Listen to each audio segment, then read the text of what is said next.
What's up mga kabukid? Welcome dito sa Agrillenial, and sa video na to, ipapakita ko sa inyo kung paano gumawa ng JMS.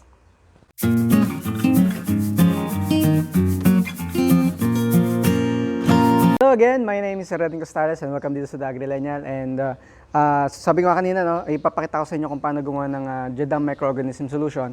Pero bago yun, kung mahilig kayo sa mga ganitong klase ng mga videos, ng mga ganitong topics, click that like button and subscribe to my channel, The Agrillenial. I'm sure marami kayong matututunan doon. Tayo mag-start, magtimpla ng JADAM Microorganism Solution. Ano ba yung JADAM Microorganism Solution or JMS? So ang JMS ay para siyang microbial inoculant. Ano siya, source siya ng mga beneficial bacteria. Kung napanood nyo na yung video ko, anyway, ililink ko rin sa baba yung effective microorganism activated solution. Para rin siyang, it works the same way, no? Halos magkapareho lang din sila. Yung functions nila halos isa lang din. Nakakapagpatanggal siya ng masamang amoy sa mga farm animals. Ano rin siya, nagbibigay ng mga microorganisms sa halaman, so nag-enhance ng decomposition ng mga organic matter, no? Nag-enhance din ng immune system ng mga halaman para hindi sila magkasakit. So yun yung JADAM Microorganism Solution. Ngayon, pakita ko naman sa inyo yung materials. So, para sa materials natin, gagamit tayo ng 18 liters of water. Ayan. Gagamit din tayo ng 20 grams ng leaf mold soil. Ito yung tinatawag na leaf mold soil. Gagawa rin ako ng separate video kung ano yung leaf mold soil. Pero basically, na-discuss ko naman ito dun sa introduction natin, sa episode 1 natin. Basically, ito yung mga lupa na tinutubuan or pinagbubulukan ng mga dahon sa ilalim ng mga puno. No? So, kinolekta natin yung mga lupa na yan kasi mayaman yan sa mga microorganisms. Ayan. And gagamit din tayo ng 20 grams ng asin. Ayan, table salt, rock salt, sea salt, pwede. Wag lang iodized salt. And lastly, gagamit tayo ng 40 grams ng kamote. Ayan, kamote yung ginamit natin for this example, pero kung hindi available sa inyo yung kamote, pwede rin ang patatas. 40 grams ng patatas. Or any form of carbohydrate. Kung hindi sa inyo available yung patatas or kamote, any form of carbohydrate pwede. Tulad ng, ano pa ba? Cassava. Ayan, pwede ang cassava. Ano pa to? Yung kanin. Maski yung lutong kanin. Yung, hindi bigas ha. Yung luto na kanin. Ano nun? 40 grams din. So, any form of carbohydrate pwedeng alternative. So, yung mga materials natin, so, tubig, yan yung magiging body ng ating JMS. Yung leaf mold soil, at yung panggagalingan ng initial culture ng mga beneficial bacteria natin. Yung carbohydrate, yung magiging pagkain netong mga to, ng mga microorganisms. And yung asin naman, ang function nito ay para siyang energizer or pampalakas ng activity ng mga microorganism, kaya nandyan yan. Okay, so start na natin yung procedure. Right, so start na natin yung procedure natin, guys, ano? So ito yung ating 18 liters na tubig. Halo na natin yung 20 grams na asin, rock salt, yung ginamit natin dito. Kahit walang gloves, no, okay lang kasi ano naman to, hindi naman siya ganun ka-sensitive.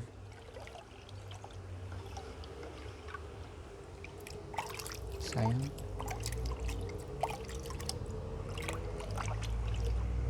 Haluin lang ng konti. And then, yung leaf mold soil, ilalagay natin sa medyas. Ito. Kahit mga lumang medyas, gamit kayo mga lumang medyas. Well, siguraduhin labhan muna ha. Kasi nagko-culture tayo ng beneficial bacteria kapag hindi malinis yung medyas na ginamit natin, baka mas lalo makontaminate yung bad bacteria yung tumubo. So anyway, ito yung 20 grams na leaf mold soil. Ilalagay natin sa loob ng medyas. Anyway, yung mga quantities natin, hindi naman stricto. Ang gusto ko dito sa JADAM, although meron siyang mga quantities, mga standards, hindi masyadong kailangan sundin or hindi siya mahigpit sa mga formulations, hindi katulad nung dati nating technology. No? So, buhol lang natin to, lagyan natin ng tali. Ayan, so ito na, natalian na natin. Ayan. Bali, itatali lang natin dito sa gilid ng timba, ano, para hindi lang siya lumubog ng dire-diretso. Kailangan lang siya parang nakasawsaw lang siya sa ilalim dito sa tubig. Pero hindi man kailangan nagtatouch siya dun sa bottom ng timba natin. Kahit hindi masyadong higpitan, hindi naman naalis to. And then, yung kamote natin, ito, lagay na rin natin sa loob. Kahit may balat, okay lang, no? So again, kung wala kayong kamote, pwede yung patatas, lutong kanin. Ayan, yung mga alternatives. Cassava, pwede rin. Kamoteng kahoy. Ayan, so talian din muna natin to. Ayan, natalian na natin para lang hindi siya umalis dito. So, and then isasaw lang din sa timba.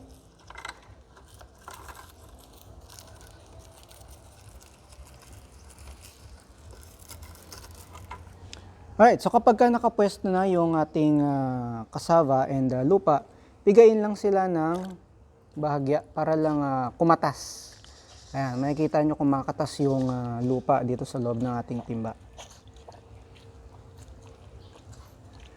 Kung walang medyas, anyway, itong medyas kasi ano na to, no? Pinaka the best alternative na. Pero maliban dito sa medyas, pwede rin kayong gumamit ng mga katsa kung available. Pigain din tong cassava. O kamote, sorry. Ayan, hayaan mong kumatas siya dun sa loob. Basically, yung itong ginagawa natin ay kinukuha natin yung extracts or pinipiga natin yung extracts ng kamote, yung carbohydrate property niya. And then, pinapahalo natin siya sa tubig along with the soil.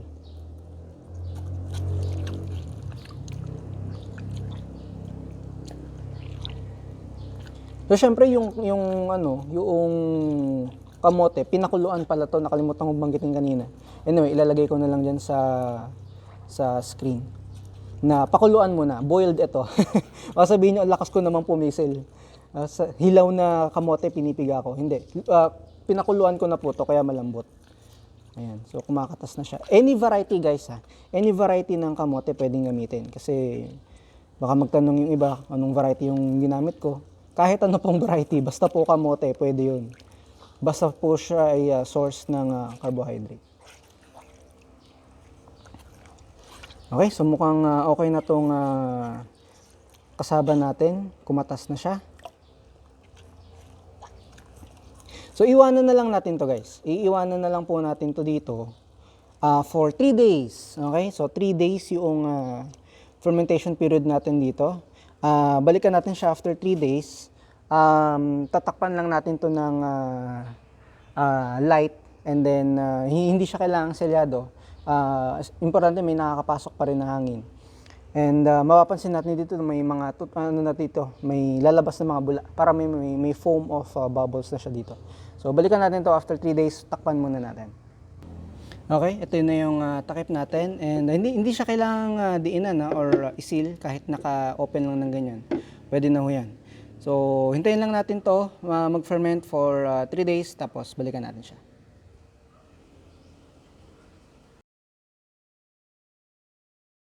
JMS. Bali, tignan natin ng mas malapit, ano? Ayan. So pansin nyo meron na siyang mga bula-bula ng konti, ano? So yan yung gusto nating activity. Kapag mas kumapal pa yung bula na yan,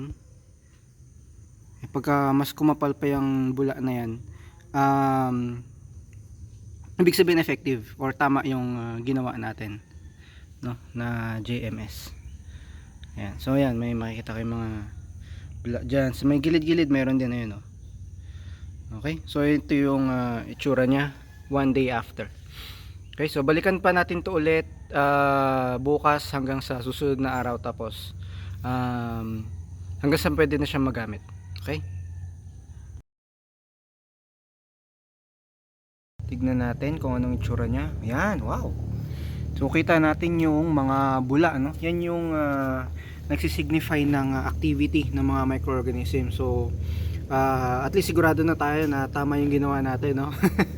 Kasi nga nagpo-formulate na siya ng mga bubbles, or nagpo-produce siya ng mga bubbles.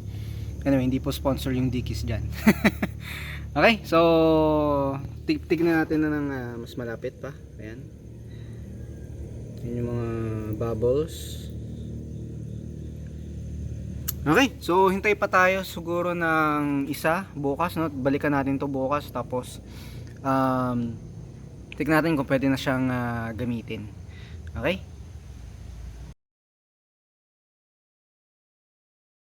Tignan natin kung ano yung itsura niya ngayon. Ayan, wow, ito yung ito yung itsura ng JMS, no, kapag ready for use na siya. Ayan, tignan natin yung mga bula na mas malapit. Ayan, so kitang-kita natin yung activity ng mga microorganisms, talagang active na active na. Okay, so kapag ganito na itsura niya, guys, pwede nang gamitin yan. Okay, so pwede na itong i-dilute sa tubig, 10 ml per liter of water minimum, pero pwede pa siyang tumaas doon, pwede maging 20 ml, pwede maging 100 ml per liter of water. So kayo na po ang bahala magtimpla doon, no? Pero minimum natin is 10 ml per liter of water. So kapag ganyan na itsura niya, pwede na po siyang gamitin, pwedeng idilig, pwedeng i-drench. Okay? Alright, so ngayon napakita ko na sa inyo kung paano timplahin yung JMS. Pag-usapan naman natin ng konti kung paano siya gamitin. So again, it's 10 ml per liter of water. So kung gagamit kayo ng isang litrong tubig, lagay lang kayo ng isang takip ng soft drink or isang kutsara ng JMS. And then pwede nyo na yung ipandilig or ipang spray. Gamitin nyo sa backpack sprayer, ihalo nyo dun sa sprayer natin. Okay lang din. So magiging advantage niya is basically it's a microbial inoculant. Mag-i-increase siya ng resistance sa mga alagang hayop tsaka sa mga halaman. Pwede nyo rin siyang i-spray sa mga farm animals para matanggal yung masamang amoy. Alright, shelf life. Yung shelf life na itong JMS, kapag nakita nyo na ganun yung bubbles, tulad ng pinakita ko kanina, ready to use na siya agad, and as much as possible, gamitin mo na siya within the day. Kasi kapag pinatagal mo pa siya ulit, siguro mga 2-3 days more, unti-unti na magsasubside yung bubbles niya, unti-unti na mawawala yung kanyang bubble. So habang ganito yung kanyang activity na bulang-bula siya, gamitin natin siya agad. In terms of storage, ano siya pagka naging ready for use na siya, gamitin mo na siya agad. Hindi mo siya pwedeng i-store. Yun yung isang disadvantage na itong JMS, no? Wala siyang storage. Pero tinry namin, nag-experiment kami. Nung nakita namin na gano'n na yung activity niya, na gano'n kadami yung bula, dinagdagan namin ng molasses. And sa experience namin, tumagal naman yung kanyang shelf life. Siguro mga 1 month lang. And then eventually na bumaho na rin siya, nawala na yung mga bula. So, posible pa rin na ma-extend yung kanyang shelf life using molasses. Pero again, may molasses nga. Itong technology na to is preventing you to use molasses for, kasi nga ultra low cost, no? So bakit ka pa maglalagay ng molasses? Pero yeah, suggestion lang naman. Kung gusto nyo talagang ma-store or mapatagal yung kanyang shelf life, you can try add molasses. If you learned a lot from this video, don't forget to click that like button and subscribe to my channel. Click nyo na rin yung notification bell para masabihan kayo kung meron ako mga bagong uploads. I'm sure marami kayong matututunan dito sa channel ko. Check out also my other videos. So that's it for this video. Ingat and keep farming.